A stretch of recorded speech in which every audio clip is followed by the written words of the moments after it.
आदमी अपने काम से पहचाना जाता है, नाम से नहीं। বলিউডের অভিনেতা রণবীর সিং তার প্রতিটি সিনেমায় ভিন্ন ধরনের অভিনয় নিয়ে দর্শকদের মুগ্ধ করেন প্রতিবার। এবারও তার ব্যতিক্রম হচ্ছে না। বর্তমানে তিনি ব্যস্ত রয়েছেন তার নতুন সিনেমা দুরন্দর নিয়ে, যেটির কথা ইতিমধ্যে গণমাধ্যমে প্রশংসা উঠেছে, যে সিনেমায় আবারও নতুন রূপে হাজির হবেন রণবীর সিং দুরন্দর সিনেমা নিয়ে।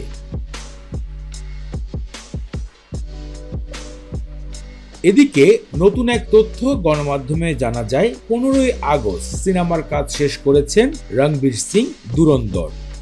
এই সিনেমার কাজ শেষ করে কিছুদিন বিশ্রাম চান এই অভিনেতা। আগামী বছর জানুয়ারির প্রথমেই শুরু হতে চলেছে শাহরুখ খানের বলিউডের সেরা সিনেমা ডনের তৃতীয় পার্টে যুক্ত হচ্ছেন প্রধান অভিনেতা হিসাবে রণবীর সিং।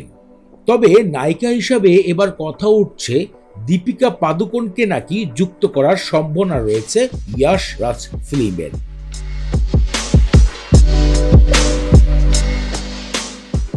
অনেকেই বলছেন এবার স্বামী স্ত্রী আবারও নতুন এক ধামাকা দেখাতে চলেছে তাদের আপকামিং সিনেমা ডন 3-তে।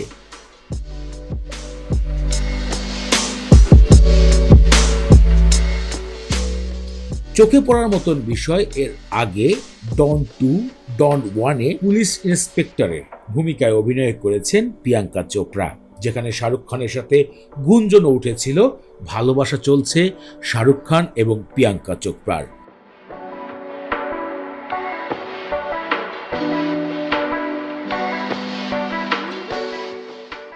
এবার নাকি সেই প্রিয়াঙ্কা চোপড়ার জায়গায় আবির্ভাব ঘটতে চলেছে দীপিকা পাদুকোনের, এমনই এক তথ্য গণমাধ্যমে ভেসে বেড়াচ্ছে। তো বিষয়টি ইতিমধ্যে গণমাধ্যমে বেশ আলোচনায় এসেছে। দুরন্দর সিনেমার পরে নতুন সিনেমায় অংশগ্রহণ করতে চলেছেন রণবীর সিং।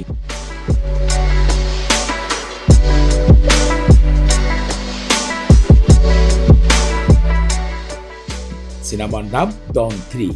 একত্রে দুটি সিনেমাকে নিয়ে হাজির হবেন 2026-এর প্রথম দিকে রণবীর সিং।